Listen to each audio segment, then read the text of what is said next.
Good evening, good evening, tribe. It is Thursday night of a long week. I have just felt exhausted all week. Like I cannot wait to sleep in. But before we get started, we gotta take care of that YouTube business.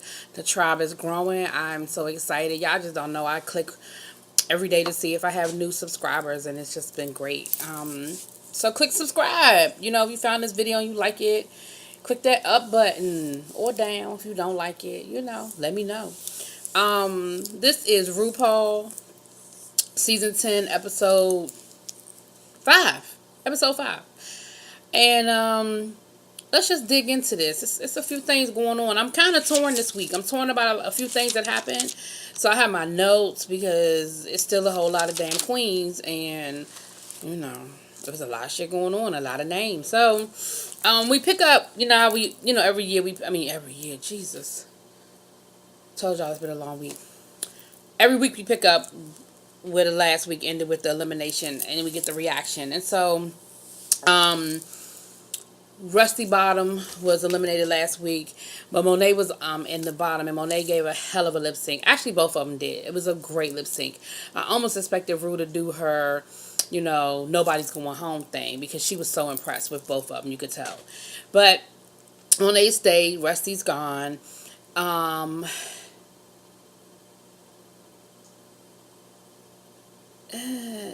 Here's where I start getting torn. Asia. I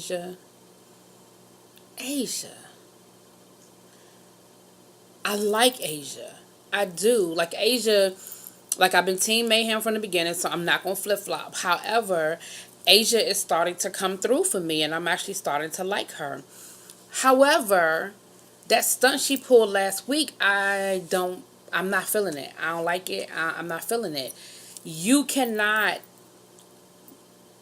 do something and then cry foul when it don't go your way. You help those girls.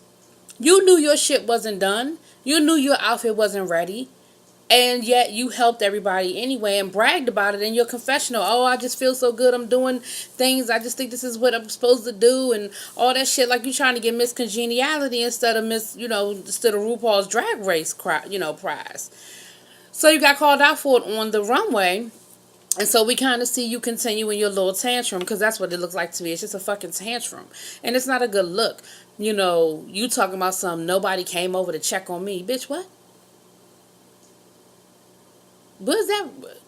Is that a rule that we supposed to check on? It is a competition. Now, granted, y'all don't have the claws out, and y'all are not being as catty as we have seen past seasons be towards each other. Y'all throw a lot of shade, but y'all not real nasty and catty towards each other, except for that Vixen bitch, and I'm gonna get to her. But I personally don't see your beef. And again, if I'm missing it, y'all let me know. But I don't see the beef. And I don't like it, Asia. I don't like that whiny shit. I don't like that victim shit. When in all of reality, you set yourself up for that. And, Rue told you, Michelle told you, take your hit. You were safe. You know what I'm saying? You made it through to another week. Just, put the note in your head and keep it moving. But don't go back to the girls and make it seem like they did something wrong because they didn't extend themselves to you. I don't know what you expected them to do. They didn't throw your ass under the bus, which, in front of the judges. They were very honest, which we have seen that hasn't always been the case. They were honest and said, yeah, she did. She helped everybody. So I don't know what else you wanted from them, because I really think the fact that they were so honest probably is what saved your ass from having a lip sync last week. So what you need to do, lick your wounds and go on to the side somewhere. And like I said, I like you, Asia, but I don't like that. That is not a good look. But if something good came out of it, you were reminded that your ass is in a competition and not a motherfucking quilting bee. All right? So get it together. Now, I've said what I have to say about you. So the mini challenge was they were given like duffel bags of like fatigues and stuff like that, and they had to kind of create a runway look. They had a certain amount of time to create a quick drag and a runway look.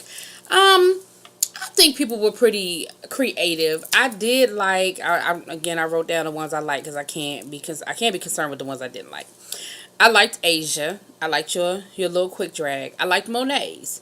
Um, Cracker, I put okay. I think Cracker gave me something different. Excuse me. I think Cracker gave us a little something different. And Vixen, and what I wrote was Vixen, I liked, and then on the side I wrote still hate. Because I still hate you, bitch. But I can be fair and say I liked your look. I don't think you should have won. Because she won. She won the mini challenge. I don't think she should have won, but I did like her look. So the mini challenge, so she won. And so the maxi challenge this week is they're doing like Jerry Springer style talk shows with Ross Matthews as the host. And Vixen, because she won, they're going to be in pairs. And because she won, she got to pair the people together. So what's fucking hilarious is Vixen calls herself setting up Eureka and Aquaria because those are the people that she doesn't like, and that shit came back and bit her in the ass. And we're gonna come back. We're gonna get to that. So she put Monet with Cameron, and they had to do My Freaky Addiction. Vixen, she paired herself with Asia. And because Vixen is so fucking shady, I feel like she paired herself with Asia because she felt like she could outshine Asia. I don't think she thought that one through all the way. But anyway, it was something she thought she could get from Asia because she didn't pick Asia because she was like, oh, she's cool, we're good people. No, she picked Asia because she thought either A, she could get something out of Asia, like maybe Asia would help with the costuming or something to that effect, or B, she thought Asia would be easy pickings and she could, look better than her. And they had they were like copycat queens. And again, I'm gonna get back to that in a minute too. Then you had Blair and Monique. They had to do. I can't read my own fucking handwriting. They did something. Shit, I can't read my handwriting. Then we had Aquaria and Eureka, and they were sexy babies. Hilarious. And then Cracker and Mayhem, and they had to do definitely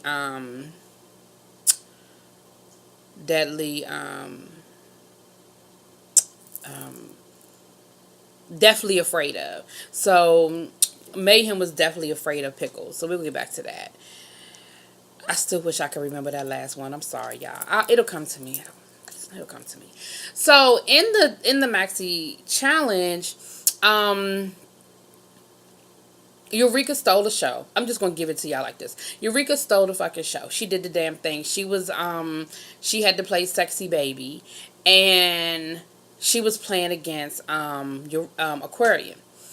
And Aquaria did pretty decent. You know what I mean? She came out first and she had on her little baby outfit. My note before Aquaria was you didn't stay in character. Like, she came out doing baby talk, and then as soon as Ross started trying to interview her, she went straight into her normal thing. So my thing is, if you're going to come out with a gimmick like, hi Ross, wah wah wah, you got to stay with that. Like, you got to play that all the way through. That was the character you created. You brought that character out.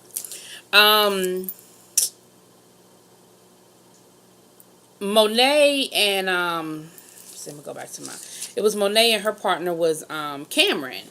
They had a deli addiction, which I just thought that whole sequence was just nasty to me.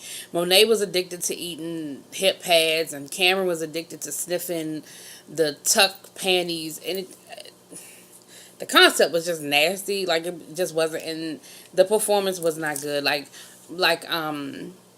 Monet just. She was okay. She wasn't great. Like, they had some gimmicks, but I don't think she fully played them through. So it was okay. Vixen and Asia, these bitches. So they're and here's the thing. Ru and her production team purposely put this in as part of the one of the challenges, throwing shade towards the whole, Cracker Aquaria thing. And so that's what it really came down to. It was their whole thing was that you have a copycat. You have somebody that copies your style. Everything you do, they copy everything you do, and you're there to talk about it, not really confront them, but kind of like there to talk about it. So of course Vixen's shady ass talking, because when they were reading through it, Asia was like, oh, that sounds kind of like, Aquaria and Cracker. Vixen ass gonna be like, well, let's do it. Let's play up the whole, let's be Cracker and Aquaria. Let's do the whole thing. Which I never saw that in their performance. I don't know if they talked themselves out of it. I don't know if they just didn't practice it, or the jokes they had just fell flat. Like, I honestly don't know. But it just never did it for me. But Vixen was horrible. First of all, her makeup was some shit. And I don't know if that was done on purpose, but it looked horrible. And her performance was just bad. And she felt like Asia didn't follow the cues that they had come up with. Asia said they ain't even practiced. So somebody lying, and then Asia, Aquarius said, Vixen said, a few of the things, the cues that they had, Mayhem, why I keep on calling her Mayhem? Shit. I know why Mayhem is on my mind. We're going to get to that at the end. Y'all know too if y'all looked at it. But Asia didn't follow the cues. And so a lot of the jokes fell flat. It just wasn't a lot there. And so, yeah. Like I already told y'all, Eureka stole the show. The other funny thing that came up was Blair and Monique. Yeah, it was Blair and Monique. I just want to make sure I had the right people.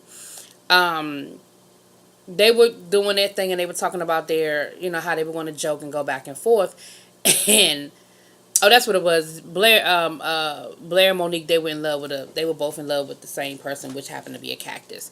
And Monique did the damn thing. She overshadowed Blair, and she stole the show. But what was funny was Monique's thing was, I know sometimes I can get a little carried away with my jokes and with my improv. So let's come up with a safe word to, just in case somebody goes too far. So we'll know to, peel it back. Damn if that safe word wasn't Vanjie. This damn Vanjie, her ass is in every episode, okay? Whether she is here or not. And if y'all drop it in them comments and let me know. But please let me know if this bitch has started selling t-shirts. Because if she didn't start selling Vanjie t-shirts, I need one, a 2X. Hello. Let a sister know. Because I want one. Because if you have not come up with a marketing plan for your damn Vanjie yet, bitch, you ain't doing your job. And I need to know where that link is, because I need the t-shirt. Because that shit, of course, it played through the whole episode. Because then they did it. They actually did it, and they incorporated it into their little skit. And so, of course, when they're out there on the runway, damn Rue loses it again, because Michelle Visage is like, Vanjie. And Rue is like, shut the fuck, like, if you don't start that shit. Like, it is just the joke of the season. Like, it is fucking hilarious. She's got to be in every episode. Like, at this point, it's got to be a running joke. Excuse me. So anyway, so that was pretty much that. I mean, it were Mayhem started off strong, and then sort of she didn't push far enough. And I saw where she started to sort of pull back a little bit, but she did okay. So we go back into the workroom. They're getting ready for the runway. The runway was denim and diamonds, or denim and rhinestones. It was a country theme, because Shania Twain was one of the guest judges. Now let me tell y'all something. I'm probably one of them. I'm one of them black girls that love country. Like, I love country music. I love country music. I love old country music. Like, I can listen to some Johnny Cash. I like new country music. And when I tell you that I love me some Shania Twain, I love me some Shania Twain. Like, even beyond the stuff that people know that's been on the radio. But, that, like, when she was in her, Feel Like a Woman heyday. I just love her. I love her story. I love, her music. I love her spirit. I just love her. So I was like, yes, Shania, come through. And she looked good, too. The other guest judge was my girl from Claws. I wrote her name down. But anyway, my girl from Claws. So, we're back in the workroom.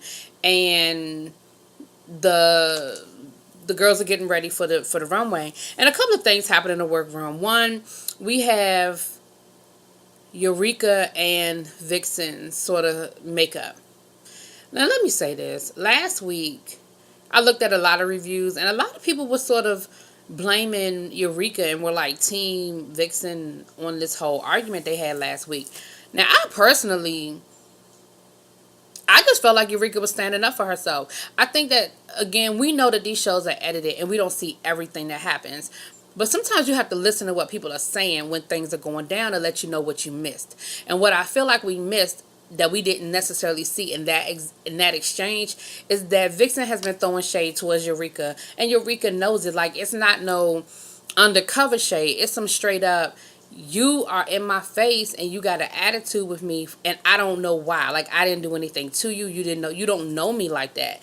And then we find out Vixen did walk in with some preconceived notions about Eureka, and she had already made up her mind she ain't like Eureka from last season. So it didn't matter what Eureka did. Whatever opinion she already had about Eureka was going to be accentuated every time Eureka did anything that fell into that idea. So if you felt like she was a loudmouth that had to steal the scene, every time Eureka opened up her damn loud ass mouth, it was going to irritate you. And at that particular moment,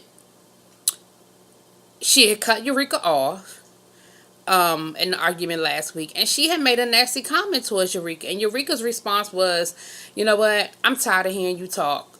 I'm about to go smoke me a cigarette. I don't see where she was wrong. And then, Vixen came at her, and Eureka ass didn't back down, which, go for it, go. You go, girl. You go, bitch. Because who the fuck is Vixen? Ain't nobody scared of you.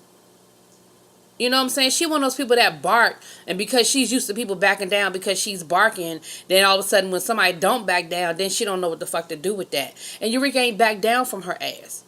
So I ain't see that now. Other people, I looked at other reviews and other people felt differently, and that's cool. That's what make the world go round. But Eureka, I was with you, boo. The other thing that happened, again, you guys got to pay attention to how things are edited. Vixen is talking and she's saying how she really, she's tired of being safe and she wants some critique from the judges and she wants to know where she stands and she feels like she's not getting the full experience because she's just been safe. And so I knew at that moment, I said, oh, well, her ass gonna be at the bottom this week. I knew that. The way they edited that. Bitch, be careful what you ask for because you just might get it.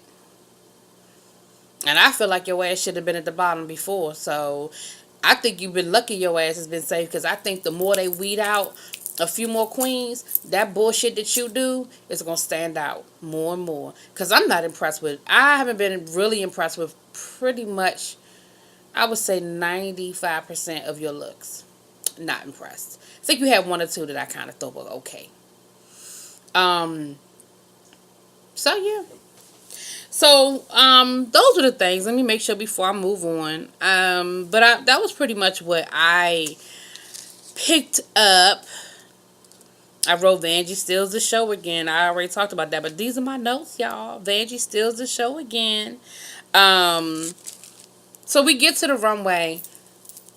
I wasn't overly impressed with any of the looks, to be perfectly honest with you. I know I was tired of seeing fucking chaps. I feel like, since when does denim and diamonds equal chaps? I don't know, but about 4 queens had some form of chaps, maybe even more. So I don't know. I mean, I guess when people think of denim and diamonds, I guess they automatically, or denim and rhinestones, I guess they automatically think country. And I guess with country you think cowboy, and with cowboy you think chaps. That's a long way to go to get to that, but that's the only thing I could come up with, because I don't know how they got there. But nobody, like I said, nobody overwhelmed me. Like, there were people that I was like, okay, that's cute. Oh, all right. But nobody overwhelmed me, so I don't really have a highlight. Now, again, I told y'all before, I'm not a fashionista. So if you waiting for me to give you the fashion breakdown and know this, I know what I like. And usually what I like, the judges don't. And usually what the judges like, I don't. So suffice to say, I'm telling you that I ain't see too many looks that I like, which means that the judges liked a lot of shit. I don't know. James Caldwell, help me out, because, he breaks down the fashions.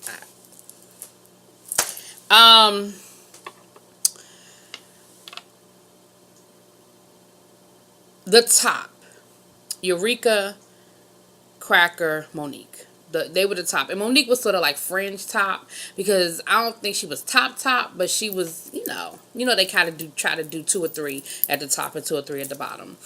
Cracker, I kind of liked her look. She gave me something different. She had like the Pippi Longstocks thing going. She's quirky. She's got that whole quirky thing going.